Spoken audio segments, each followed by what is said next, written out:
Well, hello.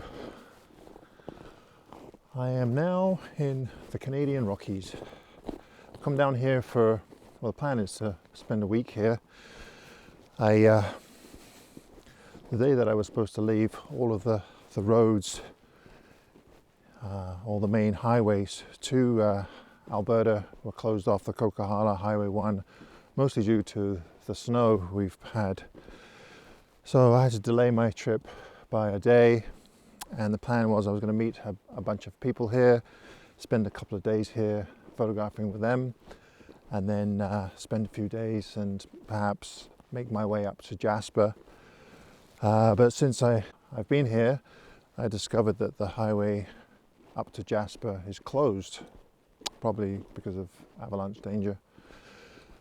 So I'm looking for things to photograph. I was hoping before I got here that there'd be lots of snow on the trees, and there was, but it's all kind of blown off, and it's warmed up considerably.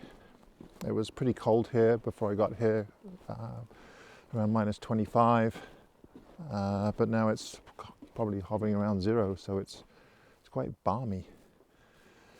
Anyway, I'm at the Natural Bridge area, and I've been here a number of times in the summer or the fall, but I've never been here in the winter, and I understand that I can actually walk into the Natural Bridge, which is a rock formation, like a tunnel. So I'm gonna go check it out. Now then, I still see water running, so I've got to kind of figure out how to get down there.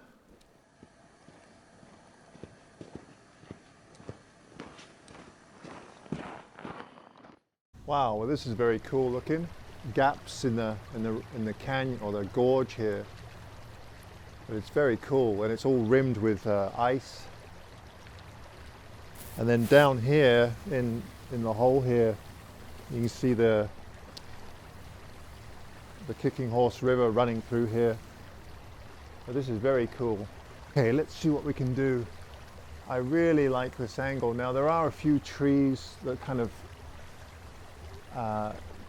peek into the gap, and I don't want that. I like a nice clean shot, just the curves of the rock with the tonality, the light tones and the dark tones, and the snow hanging down with the ice, with the encrusted ice on the edges of the rock. It's very has a lot of texture to it.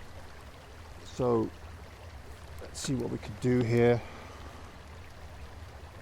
There's a beautiful curve in here that sweeps around. I usually find that if I can pose an image through my camera without the tripod, kind of get it roughly where you really want it, and then set up your tripod afterwards. Otherwise you're kind of stuck to the position that we tend to put our tripods down and just stick with that one spot. But if you compose without your tripod, just move around and then kind of guesstimate where your tripod's going to be and then set up, you'll have better luck. Well, I do anyway. But that angle right there is just gorgeous. We have a diagonal line and a sweeping circle, and no trees or anything poking through. So kind of guesstimate where the camera is, bring your tripod over, and then set up from there. Another tip, with any kind of tripod head, you have a lever like this. I see a lot of people, and maybe it doesn't bother them, they will stick it at the back like that.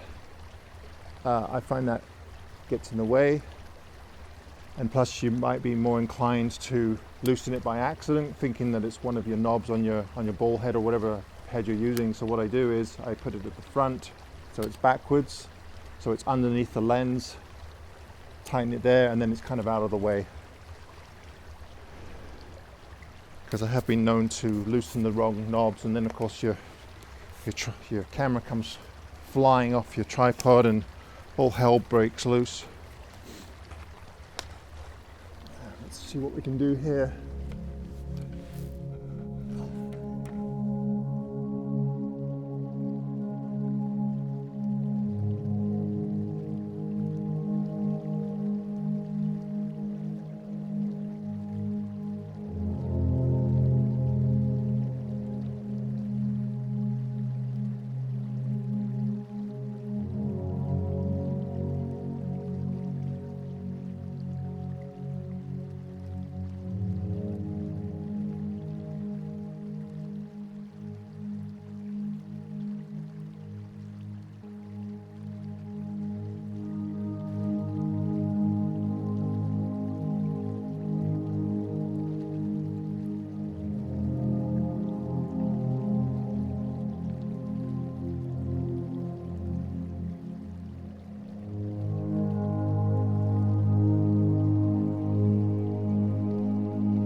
really great composition here. Arching rock with just every detail covered in rime ice.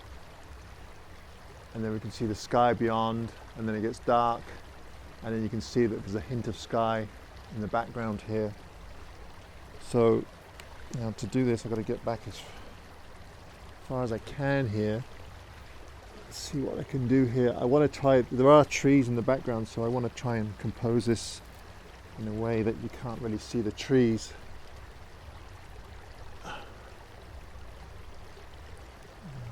Let's see here. Why do I always pick the most awkward compositions?